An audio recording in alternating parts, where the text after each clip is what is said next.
Howdy, hello, good morning. How you doing? I hope you're off to a great start today. I hope you also had a fabulous weekend wherever this video finds you, just as we did here in the Pacific Northwest, where the skies were a beautiful crystal blue all weekend long, the wind cool, and the roads, of course, clear while I went motorcycling. I gotta admit, I did have a good laugh when I rolled into the office this morning, though. More than a few people told me, "Hey, Keith, you need to take some more time off, just like you did last week." And ironically, they might have been onto something. Why? Well, the S&P 500 is tracking higher with 5 straight closes to new records. Now, I see some shenanigans ahead, maybe even later today, but that's probably minor in the scheme of things. Palantir touched $160 on its way to $200, a target that I've had in place long before much of Wall Street could even spell the company's name, but that's beside the point. Even the notoriously fickle Nasdaq has had 4 record closes, which is giving the perma bear crowd fits right about now. And here's the really cool part though. More than 80% of the S&P 500 companies that have reported so far have beaten expectations.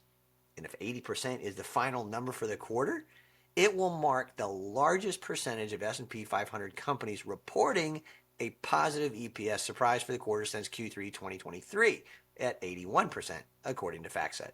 Now, in aggregate, companies are reporting earnings that are 6.1% above estimates, which is neither here nor there, but it is below the 5-year average of 9.1%, and it's below the 10-year average of 6.9%. So you can make the argument that things are slowing down, and you'd be right. But historical averages, by the way, typically reflect actual results from all S&P 500 companies, not the actual results from percentage of companies that have reported through this point in time when I'm recording this, which is an important detail. Anyway, that's also according to FactSet.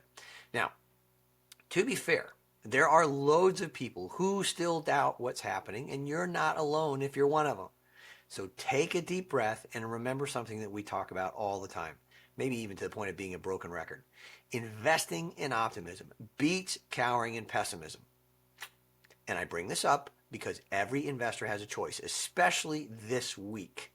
You can either A, fight for Wall Street's table scraps by allowing yourself to get dragged into the minutia, or B, get on board with what I call the 5 Ds: digitalization, defense, diffusion, dislocation, and distribution, all of which are themes so big that they are changing the investing landscape and altering the course of humanity, AI in particular.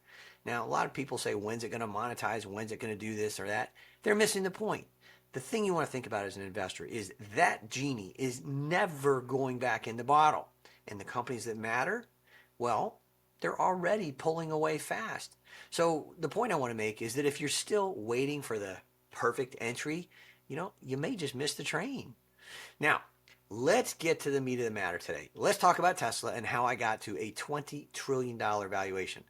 Now, here's a little backstory. I made an observation recently that caught a lot of folks' attention, including, drumroll please, none other than Tesla CEO Elon Musk himself, who not only liked my take, but retweeted it and kind of took a moment to comment, saying it was absolutely possible.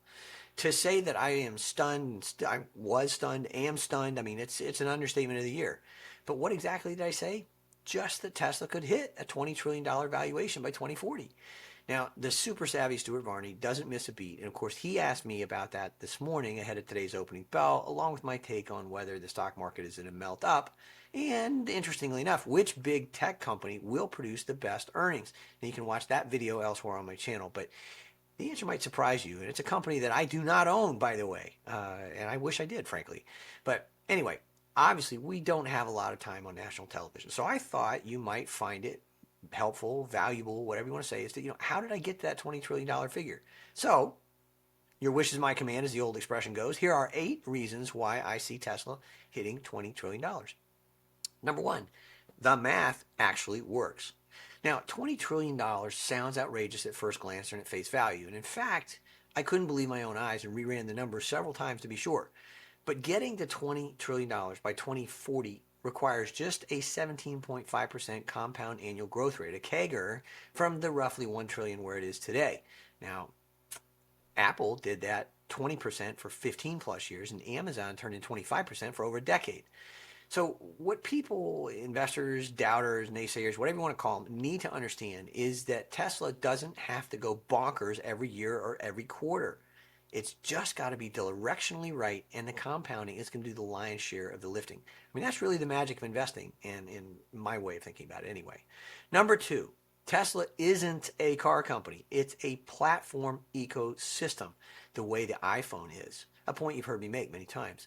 And what's important about that is that every vertical in the Tesla system is potentially a multi-trillion-dollar winner on its own. Autonomy, AI infrastructure, energy, storage, manufacturing as a service, robotics, software, insurance and finance, supercharging network, communication, and even a super app. Think about that one for a moment. Number three, Tesla is inference AI inference in the real world. It is not limited to screens and servers. And critically, it has a real-time and rapidly growing feedback loop that crosses every vertical I've just mentioned. There are also custom chips and constantly accelerating hardware that are not even yet remotely factored into the company's stock price. Number four, Robotaxi is an iPhone moment. Now, I made this observation several years ago on stage at one of the money shows where I've spoken for decades, and it is increasingly becoming a mainstream take on things. But very few people really understand what a game changer this is. Robotaxi isn't just about taxis, it isn't just about mobility. It becomes an integrated, rolling, real-time platform that potentially combines things like the iPhone, Uber, Google, and more all in one. Now, when that happens, margins go ballistic and unit economics go full send.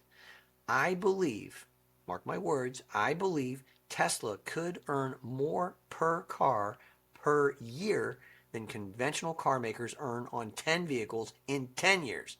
Think about that for a moment. It's a game changer. Number five, this catches a lot of people by surprise, but Tesla could be the world's largest utility and not own a single wire. The megapack business is accelerating, so is battery storage with energy stabilization and batteries in particular, having multi-trillion-dollar addressable markets all by themselves all over the world. Antiquated energy infrastructure, charging networks, storage, transmission, oh yeah, that's the game, baby. Okay, number six, the Optimus factor. Tesla's Optimus isn't just a robot like most people think. I see it potentially redefining global labor economics. Here's the numbers. Imagine 1 billion robots are deployed by 2040, a nice round number, and a figure that, by the way, I think is probably conservative. That's a cool $10 trillion in gross profit at a margin of just $10,000 per unit, which I also think is very conservative as Optimus scales. Number seven, betting against Elon Musk is like betting against Steve Jobs.